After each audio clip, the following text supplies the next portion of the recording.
Hello. The program today is on Hong Kong identity and what it may be becoming. Hong Kong identity is new in the world. Hong Kong has been here for a couple of hundred years, but in fact, Hong Kong identity, according to most scholars, only emerged in the 1970s when China was separated because of the Cultural Revolution and Hong Kongers found themselves on their own. And the sense of, I am a Hong Konger, emerged quite strongly. Now, of course, by the 1980s, Hong Kong's return to China had been decided. So scholars began saying Hong Kong identity will shortly pass away. It will disappear. But in fact, as we know, that didn't happen. And some scholars would say that the first 2 decades of the 20th century of the 21st century were a peak of Hong Kong identity. That was where Hong Kongers particularly felt, we are Hong Kongers. Today, with the national security law, Hong Kong identity is going in a new direction. What's going to happen to it? The 4 of us are here to talk about Hong Kong identity and where it may be going, also our own personal senses of identity in Hong Kong. And so let's each introduce ourselves. I'll go first, and then Albert and Paul and Fred. My name is Gordon Mathews. I've lived in Hong Kong for about the last 26 years. When I first came here, I very much felt like a foreigner, but over the years, teaching generation after generation of students, I began to feel Hong Kong is my home. My Cantonese is still quite poor, I confess, and so on. But having said that, nonetheless, this place does seem to be a place that truly could be home and is home. Seeing my students over the years, seeing them come back after 5 or 10 or 15 or 20 years, bringing their children with them and so on, truly this is a sense of home. And I hope it can continue that way, but what I wonder about now is whether to retire and leave or whether to stay in Hong Kong for my whole life. I will see. Okay, Albert? Hi, my name is Albert Wan, and I have been in Hong Kong since not quite as long as Gordon has. I've been here since December of 2016. I moved here from the U.S., which is where I was born and raised. Have a wife and 2 small young children, and we moved to Hong Kong in part because, original plan was that we wanted to leave the U.S. because we didn't think it was safe in terms of personal safety for ourselves and also for our children. And Hong Kong was not on our radar at that point when we made that decision. But my wife, who is a university professor, like Gordon is, she found a job here. And so, Hong Kong kind of picked us instead of the other way around. I do have family here. My parents were born and raised in Hong Kong, and they moved to the U.S. in the mid-'70s. So we have family here and we have some roots here, but I think our decision to come here was, partly because we wanted to leave the U.S. and partly because of sort of practical reasons that, my wife could get a job here. After we moved here, I switched jobs. I used to be a lawyer in the U.S. I had my own practice doing criminal and mostly civil rights cases. After we moved here, I switched careers and opened up an independent English language bookshop called Bleak House Books, which is based in Sanpo Gong in Kowloon. And I've had the bookshop for almost as long as I've been in Hong Kong. Now, you said you thought of leaving the U.S. for safety reasons. Was it the high crime rate in the U.S. you were thinking of? Or? Of course, there's crime, but it's also the guns. Yeah. And, I was very much shaken by the Sandy Hook shooting. It wasn't just that. It was just the fact that nothing happened after that to change that situation. Sure. And in Hong Kong, we don't have that, which is we don't have that. We have other things. Yes, we don't but have that. Not that. Not that. Yes. Okay, Paul. Hello，咁我係阿 Paul 啦，Paul Young 啦，咁就我都係土生土長嘅香港人啦。咁即係由細到大就喺香港成長啊、讀書啊。我嘅大學生涯都係即係中文大學啦，即係所以其實我對即係香港啦或者即係個 language 都係比較係廣東話為主啦。咁我而家咧就係一個自由攝影師啦。咁其實我以前一開始即係畢業之後咧，即係都係以攝影記者為生嘅，即係以做攝影記者嘅。咁所以大家可能會見到後邊有一啲相就係我影啦。譬如呢個係酒展啦，咁就係即係影一啲人做一啲 wine tasting 嘅 game 啦。But somehow I don't know why they can see me taking picture of them. So he makes the gesture like this to the photograph. Yeah, that's the wine tasting. Very good. Yeah, these are both very funny when you look at it. Yeah, it didn't occur to me with this, but yes, exactly. When you're blindfolded, that's a very interesting shot. Yeah, that's it. So I like it. And this is Anson Lo. It's a very hot star now because it's a pop band called the Mirror. Yeah, you know. So Anson Lo is everywhere, and there's two policemen. To control the order, control the audience, not too close because it's a bus. Actually, it's, some fans of Anson Lo buy the advertisement on the bus. So that's lovely because I like the contrast, the police with Anson Lo. Well, and a contrast too, as compared to maybe 2 years ago. You had a very different interaction. So That's yes. it. That's it. It's really different. 咁仲有好多呢啲啦，我都好中意喺即係香港一啲好多人嘅地方去影相嘅，就係因為其實香港都係一個幾密集嘅城市，即係人口好密集。咁其實係即係其他地方可能都有，即係啲大城市都會有，但係香港因為太密集，有好多時可能你喺條街度已經係即係密集都好緊要，所以我都好中意影一啲即係喺一個 frame 裏邊好密集嘅，但係同一時間其實大家可能互不相識。然後只係擦身而過嘅一下嗰個瞬間咯。Okay, Fred. 咁我係林輝阿 Fred，咁我就以前就做過一段時間嘅 NGO 啦，咁跟住我就去咗一次環遊世界，咁跟住咧我就主要咧就係以旅行作為我嘅職業嘅，咁我係一個旅行作者啦，咁亦都開咗一間嘅旅行公司，咁搞啲旅行團啊咁樣。咁當然呢啲全部都係 Covid 之前啦。咁Covid 之後咧就因為冇嘢做啦，咁咧就卒之就開咗一間，即係最近咧開咗一間嘅餐廳，咁就係有啲旅行主題同民族風嘅一間餐廳。咁就希望即係當大家去唔到旅行都好啦，都可以將即係去喺呢間餐廳裏面可以感受到一啲即係異國嘅風情咁樣。咁係啦，咁所以即係旅行對我嚟講係一個好重要嘅身份啦，旅行者呢樣嘢係啦。So let's have some tea, some Turkish style, actually Middle East style tea. Yeah. 你間餐廳叫咩名啊？My restaurant's called the Lonely Paisley. It's in 深水埗. And paisley is actually a pattern that is very popular in Iran and India. And Lonely Paisley, actually, the name is a little bit tribute to a very important book for travelers, for backpackers, Lonely Planet.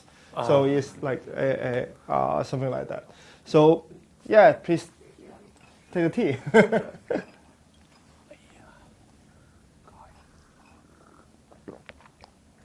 I'm going to use this one. This one is sugar, so we can. Good.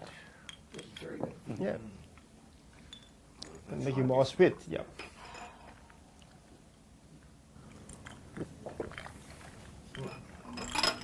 Well, thank you for the tea. Yeah. That's terrific. It's nice to have that.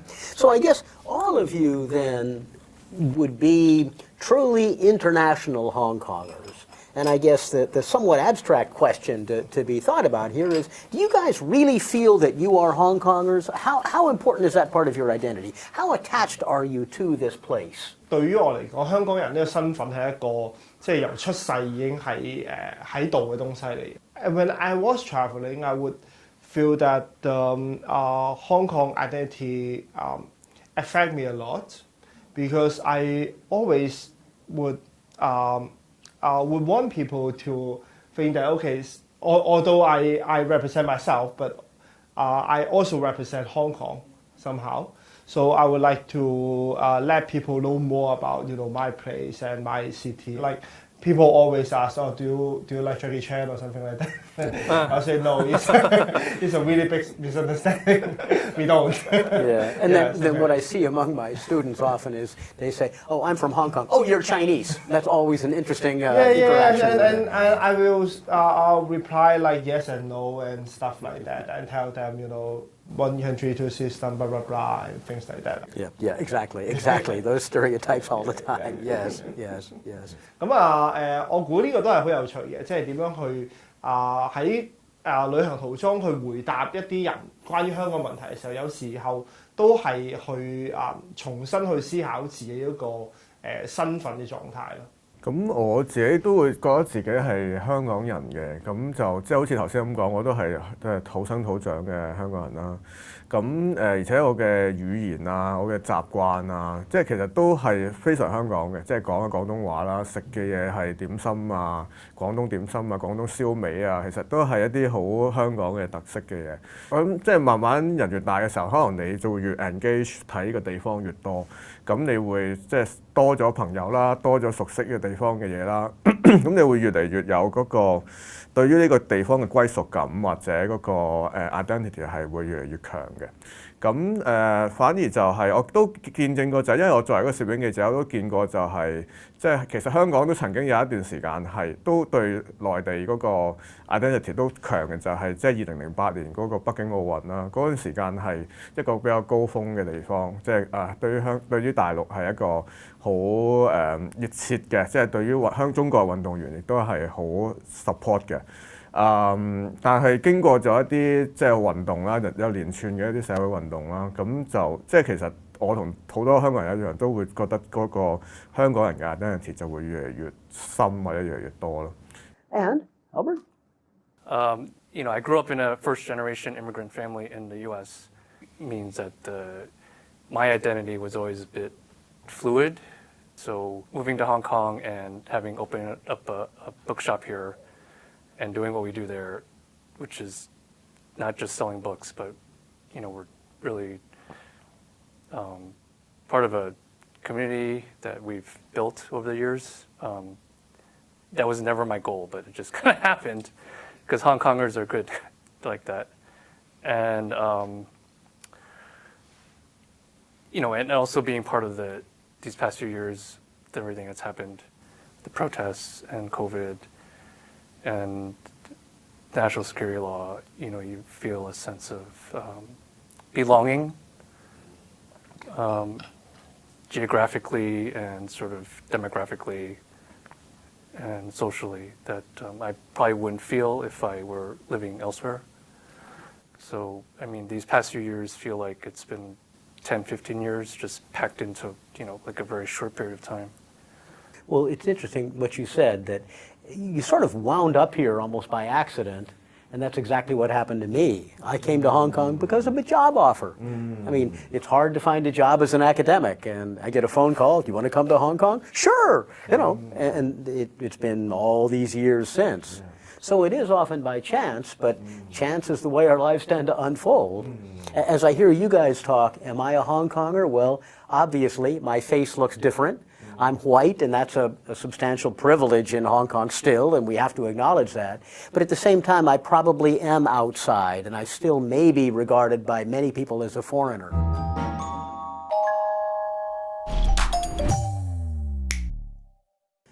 In this next section, we're going to talk about national identity and what it means.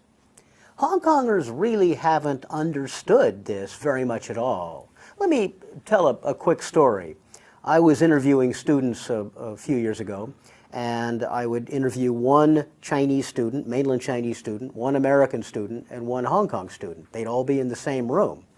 And I asked the mainland Chinese student, "Do you love your country?" "Oh, of course I love my country. My country, yeah, of course I love it." And I asked the American, "Do you love your country?" "I like my country an awful lot. Yes, yeah, I love my country."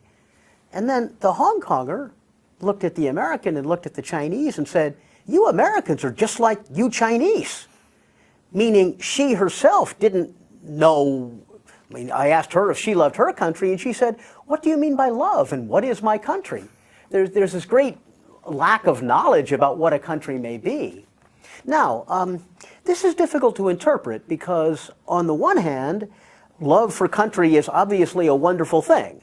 With the Olympics, the 2008 Beijing Olympics were mentioned, and it's great to love your country and so on. On the other hand, the country can also be a force for evil. Think of the Japanese who committed the Nanjing massacre. They were patriots. They loved their country. Or the Americans at Abu Ghraib. They loved their country. The Chinese soldiers at Tiananmen Square, they loved their country. So this is a double-edged sword, and you can see this in both directions here. It's not only a positive thing. Nonetheless, the fact is that people throughout the world, except in Hong Kong, have belonged to a country. I mean, somebody like me, to speak personally, I have many disagreements with the United States. I think its foreign policy in recent decades has been disastrous. I despise Donald Trump and so on. And yet, I see an American flag and my heart starts to patter a little bit. I mean, I can't help but be moved. People in Hong Kong haven't known that at all, which is quite interesting. And China, of course, is saying to Hong Kongers, "You are Chinese." And some of the Chinese professors I've talked to are rather frustrated. Why don't Hong Kongers understand that they're part of the motherland and so on?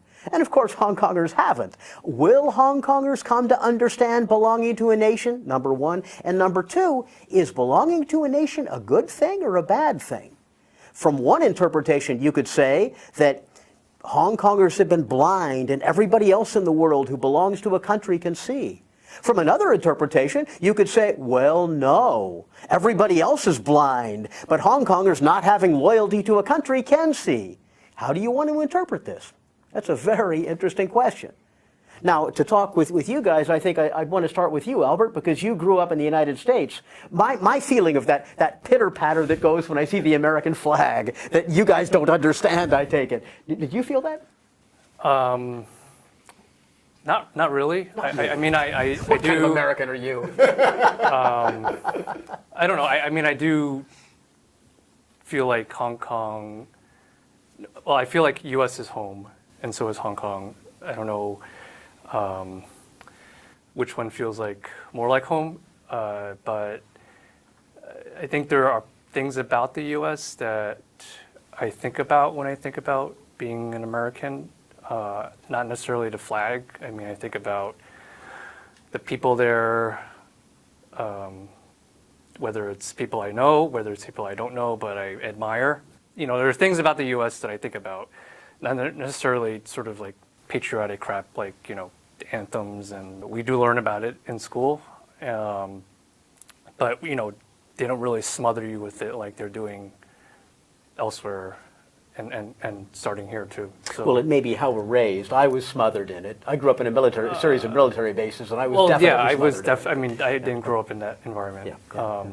But you do raise an interesting point, because a lot of people I've talked to, for example, I asked a Japanese kid, "Do you love your country?" "I love the food." I mean, that's an interesting response. So yeah. A lot of people, it is the way of life of a given society more than... I do remember, after 9/11, it hit me really hard, and so one sense of patriotism is in part driven by events. So after 9/11, everyone was super patriotic. Everyone had flags on their cars and on their windows at home. We had one on our car, and it just I wouldn't do that today. Even if, God forbid, there was something else disastrous that happened like 9/11, I probably wouldn't do that today. Well, and I want to emphasize, I never have either. Yeah. I'm not going to return to the U.S. I intend to die outside the U.S. So I want to make that clear. Nonetheless, there is that little tingling of national identity we've been raised in, and you guys probably haven't. Is there a country you belong to? Do you feel love for any country? 我諗我都係覺得自己對於一個國家嗰個感情其實係我哋可能以前都會可能再多啲，因為個原因可能我都有一啲親戚會喺內地啦，咁亦都有一啲朋友啦，因為以前我哋可能採訪或者一啲探親嘅過程都有啲朋友喺內地啦，咁亦都因為我嘅即係嫲嫲、爺爺或者係祖父母嗰輩，其實係喺內地嚟嘅，咁佢哋都有好多即係connection 鄉下，即係喺內地啦，佢哋會講潮州話啦，佢哋係潮州人啦，咁呢啲都係有一個有一個 connection 係即係同我自己本身有啲關係啦。咁但係始終就係即係可能頭先講過啦，即係一啲殖民地教育嘅時候，我哋好少講好多即係比較淡化咗即係中國嘅歷史嘅，即係好淡化咗甚至英國歷史佢哋其實都唔係太講。咁所以嗰個我哋嘅身份就變咗好似好集中咗喺香港呢個城市入邊，即係我哋講嘅都係香港嘅發展啊，香港嘅過去啊。亦都因為喺我成長嗰年代，其實就係即係嗰個 entertainment， 即係娛樂事業好蓬勃嘅時代，就係有好多廣東歌啊，有好多電影啊，其實嗰啲都 build up 到我哋自己香港人嘅 identity， 多過真係一個內地咁樣。咁所以我自己會覺得即係會傾向就係即係你會中意個城市多過一個大嘅國家咁樣咯。And of course, the interesting thing is, as we'll talk about a little later, you can be a New Yorker and an American too. You can be a Shanghainese and a Chinese too. In Hong Kong, it doesn't quite fit that way, but yeah. What do you think? 我覺得人係好自然咧，會對自己身處一啲嘅群組去支持啊，或者去愛護啊咁樣。例如即係你學校陸運會，你都會為你自己個班去 cheer 咁啊，聯校運動會你為咗學校 cheer 咁樣。咁呢個好正常嘅事，但係我係從來都好反對一啲對於自己嘅 group 嘅盲撐嘅行為嘅。I'm always against blind love for your group, like your country, your city, whatever it is, because as you say, patriotism is it can be very dangerous. Except you have blind love for your family. I mean, I will talk sense to them. Okay. If I disagree with something， 同埋我諗當一個國家同埋一個政府喺即係其實係兩件好唔同嘅事。即係我中意一個國家係可能係包括緊呢個國家嘅文化、風景啊、人民啊等等咁樣。咁但係佢唔 necessarily 等於一個政府嘅政策去做我嘅嘢咁樣，唔等於嗰個統治者。咁而喺香港或者中國呢個 context 底下咧，我哋見到好多時就係好 deliberate， 即係好故意地將呢類係 mix 埋變成一個密不可分嘅東西。即係你中意嘅國家，你就一定要中意埋政府。如果你唔中意政府嘅話，你就係唔愛國咁樣。而呢樣嘢，我覺得係一個好唔舒服嘅一個東西咯。尤其如果喺一個 context 底下，譬如一個國家 context 底下。好多時你會見到政府係會將佢嘅一啲國內嘅問題將佢變成咗一個民族或者一個國家嘅問題。譬如你會見到好多時好多政府佢點解會講話我哋有個外來敵人，我哋面對咧好多時就因為佢自己國家裡面有好多嘅內政問題，佢根本處理唔到，咁所以佢就將嗰個視線轉移咗去一個外在敵人，或者係將嗰個過錯就用嚟 blame someone else 咁樣。Just focus on the enemy, not focus on our own problem. So that's something that I really don't like. But that's a really tough problem because sometimes there is a common enemy. I mean, when Nazi Germany was threatening to take over France and England, there may be a common enemy at some point. So it's not necessarily propaganda, although it may be. It's tough to tell. It can be. I mean, like if we go back to Nazi Germany at that time, actually there were lots of internal problems inside Germany, but Hitler put put the blame to Jews and homosexuals and people like that, and they said, why we cannot be a very strong country because these people are here, so that if we get rid of them, then we can be a really, really great country. Yeah. Well, you're absolutely right about within Germany. What I meant more was, is there ever a just war? If your country asks you to fight a war, and sometimes there is, but how to make the judgment of what's just and what's not.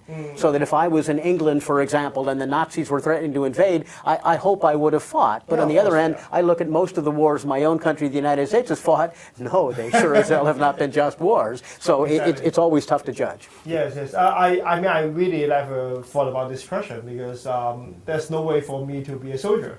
So it never bothered me that way. Yeah. I'm too old anyway, so yeah.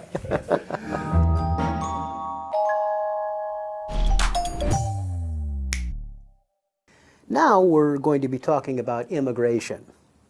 Now, there's lots in the news lately about the Hong Kongers who are leaving Hong Kong to go to Great Britain or other places, as well as immigrants coming in from China in recent years. But it's important to remember that Hong Kong has always been a city of immigration. That's what Hong Kong identity has been. As early as the 1840s, Hong Kong was famous as the portal for Chinese leaving Hong Kong to go to the U.S. for the California gold rush. In all of the decades and centuries thereafter, there were occasionally massive floods of Chinese coming into Hong Kong. Most notably in the 1940s, when many Shanghainese and others left the mainland during the Civil War and came to live in Hong Kong. During the Cultural Revolution, another flood of people coming in. And then after Tiananmen Square, many Hong Kongers leaving to go overseas to live. So what's happening now is only part of that ongoing panorama of people coming into Hong Kong and people leaving Hong Kong. This is what Hong Kong has been in its history. And I was reading recently that there's maybe 1 million people from the mainland who have come in the last 20 years to live in Hong Kong. They're new. There have also been many Hong Kongers who've left, but this has always been the ebb and flow of the Hong Kong population. Demographers can see this and understand it, but what these numbers don't tell is the personal pain that people go through, because they've been in this city, and very often there are things they deeply love about this city of Hong Kong. And that's what I want to talk about now. What do you love? And if you leave, what will you most miss? What do you love about Hong Kong? I'm going to start with you, Fred, because these are your pictures. You have a sense or sorry, Albert, sorry, I'm getting confused, Paul. I start with you, Paul, because these are your pictures. You've, there's many things I miss in Hong Kong. 我如果自己中意嘅話，喺香港就係會中意有時去影一啲好多人嘅地方，因為嗰啲多人嘅地方就係即係喺香港係好特殊嘅，有時係即係你咩情況都好多人嘅。你去啲茶餐廳啊，你去啲街啊，其實你都會好多人。咁好多即係所謂搭台啦，即係香港其實你好。即係好經常都發生嘅，就喺茶餐廳將4個人嘅台，你其實可能已經4個人係完全唔識嘅，咁搭同一張台。咁但係我都好中意呢啲場景嘅，所以我本身就唔係咁中意話，即係喺生活係好多人嘅地方，我都比較中意靜嘅。但係當我哋我如果係處身喺啲好多人嘅地方去影相嘅時候咧，我自己就好似 kind of separate 咗一啲，好似觀察緊佢哋咧，咁我自己就會舒服，同埋我都中意嘅。咁所以我就會即係影好多呢啲好多人嘅相。我諗頭先Gordon Mathews 你講嗰個以前香港係一個好多嘅移民嘅城市咧，其實好有同感，因為其實有一個説話叫做即係形容香港係 border times border place， 就係的地方就係的時間咁樣。咁就其實係形容即係可能70、80年代之前嘅香港，就係大家都係嚟自主要嚟自中國大陸啦嘅移民啦，然之後認為香港只係一個 stepping stone。But I mean I was born in 1979, so at that time I under British rule that the British government didn't want people to think that they were Chinese. and neither they wanted us to consider ourselves as British. So the whole education there was like they only teach you how to be a good citizen, not to throw rubbish everywhere, keep the beach clean and things like that, but nothing about nationality. So, I think I was actually the first generation, the generation like me. We were born and raised in Hong Kong. We start to develop a sense of belongings in Hong Kong. So we no longer see Hong Kong as a stepping stone from or a sanctuary, to just get away from something that is, we don't want to face, like get away from China because of Cultural Revolution or the war or the everything there. So we started to consider Hong Kong as a home. It would kill me if I know that I cannot come back to this place. I have to leave my family and my friends, my social network, and I cannot have a community that speaks Cantonese, write traditional Chinese, and all the food that I can get in Hong Kong. So the whole set of living habits you have to leave behind, and it would be very. It's actually very difficult and very, very devastating. It's not a very easy thing to do. Yeah. Yeah, and of course it's not. And you have one view of it because your family has been here and so on. I would have a different view, and for me, what I would miss if I were to leave is a little more abstract. I mean, the way the hills rise up above the skyscrapers, something like that. Or a cha janteng or a dai pai dong, eating juk and a dai pai dong. I mean, that I would definitely miss.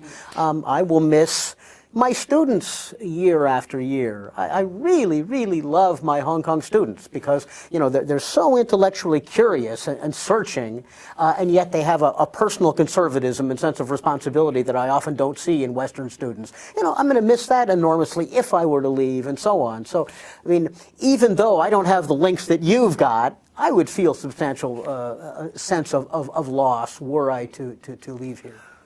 Yeah. What do you think, Robert? I don't know. Am I the only one who's preparing to leave? I think you probably are, yes. So I was going to keep that secret, but if you want to no, say it. I don't. I mean, it's not secret because I already. Go. But I think everyone had considered Yes. the option. Yes. But not everyone has the option to leave, whether it's immigration or money, resources, family. I try not to think about what I'll miss because it makes me sad. It's just if I talk about like the real things I'm gonna miss, I'm just gonna get like all teary-eyed. I mean, like Gordon said, the landscape of Hong Kong is very unique. You could go to Central, and then in half an hour you're in Saigon, and it's like night and day. But it's like dark night and like sunny day. It's not like just like grays. I mean, it's like a huge contrast, but it's still within this small area. And I don't know if there are many places in the world where you get that. So landscape is one of the things I probably miss. Our bookshop. I'll obviously miss the bookshop, but before I get to the bookshop, our bookshop is in a place called Sampogong. It's a very like working class area in Kowloon, and there's lots of茶餐廳，好多車房，好多啲五金鋪啊，it's like whatever you want, you can go down and get it. If you go to the U.S., you have to go to like Walmart, Home Depot, these huge big box stores, and walk around for a half an hour before you can find what the hell you're looking for. So 香港呢個係好特別咯，係嗰個仲有there's still like small businesses. I mean they're sort of there's fewer and fewer every day, but they still exist, and they're good. They're helpful. And I'll obviously miss間書店咯。Well, you mentioned that. I'm going to Chongqing Daiha. I'm going to miss Chungking Mansions. That's the place I truly would miss, and I wouldn't find that anywhere else in the world. I'll miss the bookshop and 唔係單止嗰個實體嗰個書店咯，但係啲讀者同埋啲店員，因為我哋喺香港就 we don't have much family, and a lot of people I've met in Hong Kong have been through the bookshop. 咁我就覺得啲讀者係我哋都一個 family 咯，所以就我 miss them。And I mean, okay. It would be very difficult to leave the relationship behind. I mean, yeah, that's the hardest part. I feel like we're making you sad. And I don't want to bring No, this I've been sad for a long time, so it's this is just another part of this wave of sadness. But on the other hand, I mean, I can fully understand why people leave Hong Kong, even though they love Hong Kong a lot. Because even though those without immediate danger, and I mean, I don't have a kid, but even if I can imagine if I had a kid, I will ask myself what kind of education I would like him or her to have, and then obviously Hong Kong is not something that I would prefer if I have a choice. I mean, yeah. Yep. 即係我最近都會見到，即係我有好多朋友離開啦。咁呢1-2年都係即係間中都會有啲同朋友離開。咁即係我都有做一啲即係我而家做緊一啲好細嘅 project， 即係可能係同佢哋傾偈啦，跟住可能影響佢哋間屋，可能佢哋 pack 好晒啲箱啊，即係離開咗之後搬走晒啲嘢嗰間空屋啊咁樣。咁我哋傾偈裏邊，通常第一個原因都係為咗佢哋細路仔離開啦。教育嘅問題啦，有啲可能其實佢哋一早即係已經諗住都想離開㗎啦，因為本身香港教育制度都係有佢嘅問題喺度。咁但係即係去到行得到嗰一步，其實就係好多時就係最近嗰個政治嘅環境啦。所以即係我覺得佢哋係好多 struggle 喺裏邊嘅，即係好多唔捨得屋企人啦，唔捨得好多香港嘅關係啦。但係同一時間我見到佢哋係即係有一個盼望喺度嘅，即係我覺得呢個喺外國生活嘅盼望，好多香港人都有嘅。其實即係只不過佢哋唔能夠踏出嗰個 comfort zone 咧，有啲時候。但係去到呢個位咧，佢逼佢去做嘅時候咧，其實可能好多人都好 enjoy 嘅。所以我覺得都可能係一個好嘅開始都唔定嘅，其實。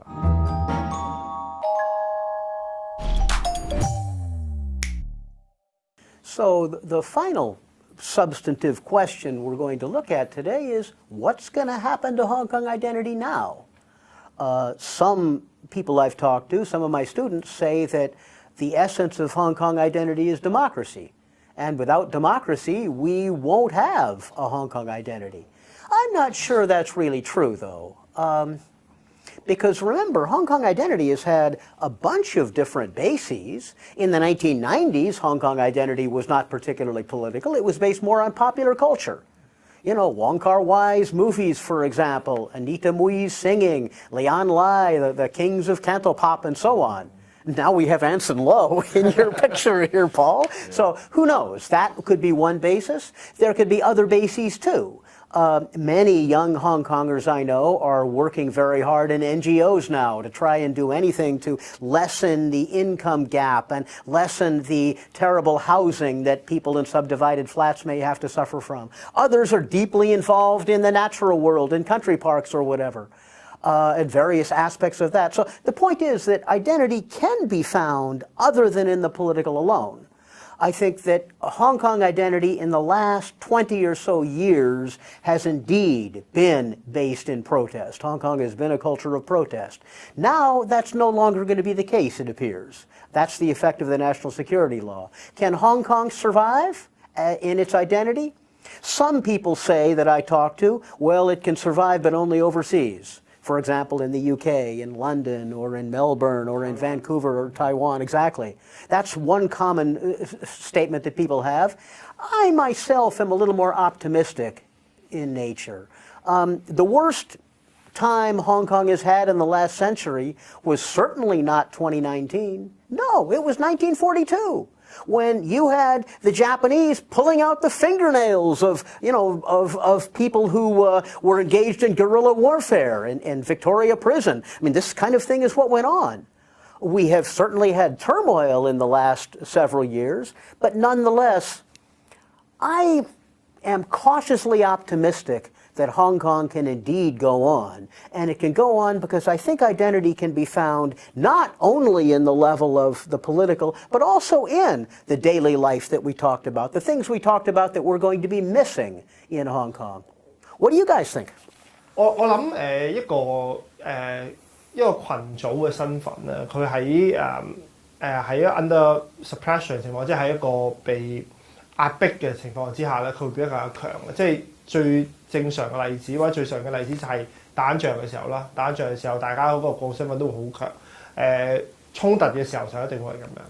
咁但係調翻轉，可能如果你好和平嘅時間啊，好打到好自由嘅時間啊，反而呢種嘅身份未必會咁強咁樣。咁香港而家有個咩情況咧？咁我估好多人會覺得香港人而家就係一種被 suppress 嘅情況啦，被壓抑嘅情況啦咁樣。咁反而可能喺呢種情況底下，香港人嗰個身份嘅存在咧，其實反而會有一種更加強嘅存在動力。可能嗰種表達嘅方法同以前唔同啦，即係正如你咁講，唔一定係或者好有可能唔再係好多人嘅上街遊行啊、示威集會啊，未必係呢種。可能大家而家講嘢嘅時候都會有一種擔心啊，到底我咁講會唔會犯國安法咧？即係會有一種咁擔心。咁但係喺人同人之間 interaction， 其實我哋仍然可以見到嗰種對於香港好深嘅愛啦，同埋一種對於香港嘅我哋一路以嚟生活方式嘅一種堅持。即係我諗，例如係因為譬如頭先你講話香港人嗰個身份係咪基於民主咧？我會覺得唔係，因為其實香港從來冇民主。我哋追求民主，但係呢個似乎唔係最核心嘅。我反而覺得最核心嘅係自由啦，或者對自由嘅追求。因為其實由可能80年代開始，其實香港人已經係相當自由嘅，無論係喺言論上面，喺個人行為上面，又或者喺經濟上面。香港嗰種對於自由嘅追求咧，其實我覺得係幾根深蒂固。咁所以當喺過去嘅時間，當我哋覺得我哋嘅自由被壓抑嘅時候咧，嗰種嘅香港人嘅 identity 咧，我反而覺得喺呢種時候更加走出嚟。有啲似咩咧？有啲似一個預言，就係太陽同北風嘅故仔。There's a story about the sun and the wind, right? So, if you want a man to take off his coat, it's better to hit him up with the sun, but not blow. But the stronger you blow, you'll hold on to that coat.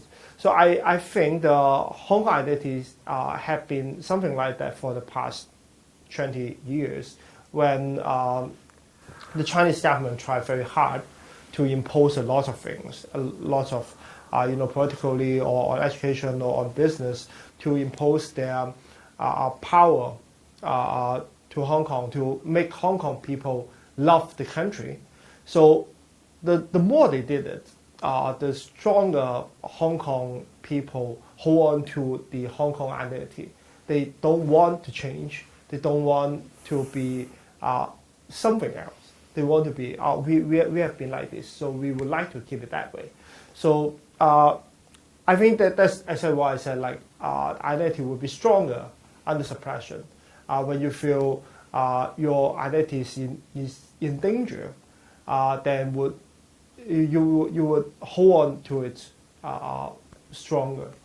I tend to agree with you, but then the real question is, Hong Kong has returned to China. Yeah. It's going to become more and more like the mainland, and there is a lesser degree of freedom of expression on the mainland. So it's a question of whether Hong Kong can still continue to have that air pocket enabling that greater freedom. We'll see what happens. We don't yet know what's going to be happening. I'm not sure this is too optimistic for me. It is optimistic. 咁就因為個問題係有啲就係我哋呢一代可能係嘅，因為我哋真係經歷過個轉變咧，即係通常我諗經歷過轉變嘅人都會覺得即係曾經係咁，而家即係真係有個好大嘅轉變。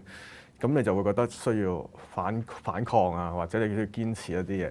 但係當你去到下一代嘅時候，或者再下一代嘅時候，我哋嗰個即係 identity 可以點樣 keep 到？即係我每一次當朋友傾偈嘅時候，佢哋去移民啦，去英國啦咁，其實可能已經係即係喺外國嘅嗰種 culture 已經影響晒佢成個人，然後再點樣 pass 落去嗰個 identity，我自己係有啲唔係咁肯定嘅，其實係啊。咁因為我哋覺得就係即係我會問翻轉頭，就係我哋嗰個 value 係啲乜嘢咯？即係如果香港人我哋有個 identity， 咁我哋個價值嗰個 core value 係啲乜？如果你話好似猶太人咁，可能佢就有即係一個宗教嘅係啦語言啊宗教啊咁樣，但係香港嗰個價值喺邊度咧？然後點樣去傳承落去咧？ I agree. We don't know. And, especially because it looks like that next generation will indeed be learning in a way more congruent with what they teach in the mainland, and what's that going to mean for Hong Kong identity? That's going to be an interesting question. And if, for example, Hong Kongers have a sense of national identity like Shanghainese, could that still be a Hong Kong identity or not? That's an interesting question that, is obviously going to have to be faced as time goes on. 有啲經驗就係我曾經喺英國讀書嘅時候，有啲台灣朋友嘅，你會見到佢哋對於台灣呢個 identity， 佢哋都係好想去即係外售嘅，即係佢哋好想知，我係台灣設計師，我就喺台灣搞好多展覽，即係好 proud of 呢件事嘅。即係我諗香港得唔得咧咁樣 ？I'm not sure. Yeah. Well, I think people have already been doing it to a significant degree. I mean, Hong Kong has indeed been known. So hopefully that will indeed continue. Yeah. We'll see what may come. Right. But yeah, you're right. My Taiwanese friends are doing the same thing. Yeah. I understood your Cantonese. Oh, cool. That's lovely. Oh, yay. Okay. I don't have much to add to that. I mean, I think identity is it's very fluid and organic. So there's no like one way to express your identity. I think it's very normal if you leave Hong Kong, part of your identity will leave you and it'll change. And I think that's healthy. Yeah. Like you go to a different place and you live there, you make your home there.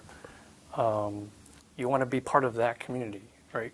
Obviously you're going to bring a part of you along to sort of you're not going to shed your entire identity, whatever that might be, but you want to be a part of the place where you're living and working. So, and that's a way to spread the Hong Kong culture or way of life, which is just being kind of who you were being before in some ways, and doing things that the way you did it in Hong Kong, which, like I'm working here, and it's actually, I enjoy working here because they make it easy. Everyone makes it easy. Everyone wants to work. Everyone wants to get shit done. So people try to make it easy to get stuff done. There's no one's saying, oh, you got to do this, and then I'll talk to you. Or, oh, you got to pay me this first before I'll talk to you. I mean, people will, there's a sense of trust. And a sense of a shared mission, and it's unique here. And I think if people move to the UK, US, Canada, wherever, and they bring that with them, then that, in a way, is kind of spreading the Hong Kong way of life into other places. and people know, oh, where are you from? Oh, like, wow, you're really great to work with. I'm like, oh, I'm from Hong Kong. This is how we do things there. And people, in that way, it's very sort of subtle. You don't need to have exhibitions. You don't need to have come out with books or write your own book about how you felt about the protests. I mean, it's a good thing to do that, but you don't necessarily have to do that. I mean, there's lots of mundane, everyday ways to express your Hong Kong self in other places, and you'll maintain that the way of life here.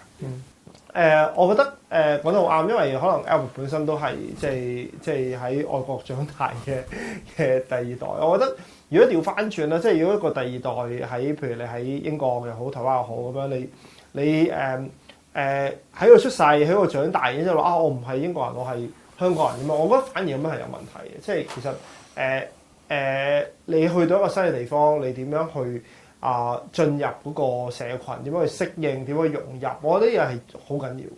咁但係即係點樣喺你呢個過程裡面去存留一點嘅根，我覺得已經係 OK 啦。即係唔係一定話我 keep 住一定要永遠都係維持呢種狀態，咁樣係唔健康。Yeah, I think you're probably right in what you're saying. On the other hand, it probably is true that if you do have lots of Hong Kongers in the UK or Australia or Taiwan or wherever, eventually, and maybe the next generation, they will lose Hong Kongness and be in the new place. I think that happens. That happens to immigrant waves everywhere. The real question for me is instead more one of what would happen to Hong Kong itself here. And that's going to be really interesting to see how it can proceed. Whether a sense of identity can continue in daily life somehow. And whether that freedom of expression we've enjoyed, and we still do enjoy a degree of freedom of expression, that's why we're talking here today, whether that can continue. And if that will be enough to have a vibrant sense of Hong Kongness. And again, let's hope that it does. We don't know. We don't know what's going to be coming, and this is both because of Hong Kong people themselves, but also because of what the mainland government may do and what the central government will decide it wants to do to Hong Kong. We will see. All we can do, though, is be, again, cautiously optimistic and do the best we can to keep this sense of identity here. Because clearly, the one thing in common we all have is we all love Hong Kong. That's why we're here. That's the deep feeling that we've all got here. And this place means an enormous amount to us. 即係我哋所以都會嘗試留，即係如果可以留到嘅就留低啦。留低嘅話都嘗試去，即係可以做一啲創作，或者我哋可以好似而家咁有個 discussion 啦，可以講下我哋想講嘅嘢啦。即係希望可以 keep 到做到呢樣嘢啦。咁亦都，但係都會好多擔心啦，就係因為我哋而家香港好多恐懼啦，因為始終嗰個環境唔同咗啦。咁變咗，即係呢個恐懼係有啲限制啦，即係會令到可能我哋電影又會少咗啊，我哋嘅歌又會即係可能少咗啊，都可能個題材有啲限制啊。咁其實呢啲都會間接影響咗我哋嘅 identity 啦。咁所以唯有我哋做嘅就盡我哋所能去做咯，係咯，即係。同埋我諗覺得無論即係我諗呢個時勢就係大家好多人會選擇走，有啲人選擇留。選擇走嘅未必好開心，未必好樂意想走，但係即係礙於形勢會想走。留低嘅未必好想留，可能佢想走嘅，咁但係可能某啲原因走唔到咁樣。咁但係我估無論走同留都好啦，其實大家都係愛香港嘅，即係其實好多時都係因為即係對香港感情其實冇分別嘅，但係只係純粹因為自己嘅嗰個實際情況所以決定走或者留。咁我覺得最緊要即係因為有時喺網上面見到有啲留嘅會鬧啲走嘅人，或者走嘅會話你做咩仲留低啊咁樣。咁我覺得都冇咩需要咁做嘅，即係我諗調翻轉去諗下點樣可以喺自己現存嘅位置，無論香港又好，喺外國又好，點樣去做翻一啲，即係點樣去盡量用自己嘅能力去做一啲嘢出嚟，去維持我哋即係用中國人講法，維持住個香火係啦。即係你點樣可以維持嗰樣嘢咧？咁我覺得呢個先至係最緊要啦。Yeah, I completely agree. And just to summarize what we've been discussing here, we've been talking about Hong Kong identity and what its future is going to be. We gave a brief history of that identity, and as well as talking about our own personal histories. We talked about national identity and what it means, something that many Hong Kongers haven't fully understood. We've also talked about immigration, and that's a major topic that we've had to deal with, and then what we ourselves love about Hong Kong. And finally, Hong Kong identity into the future. The bottom line here, and I think you all know this, is Hong Kong belongs to China. It belongs to a larger nation that many in Hong Kong have not been accustomed to and have actually fled. So it's a matter of how Hong Kongers become used to this and how the mainland government changes Hong Kong and Hong Kong people's own reactions to all this in their efforts to preserve a place to maintain a certain degree of Hong Kong identity. Let's hope that this can be done. We all pray, I think, that it can be done. We will see what the future may hold.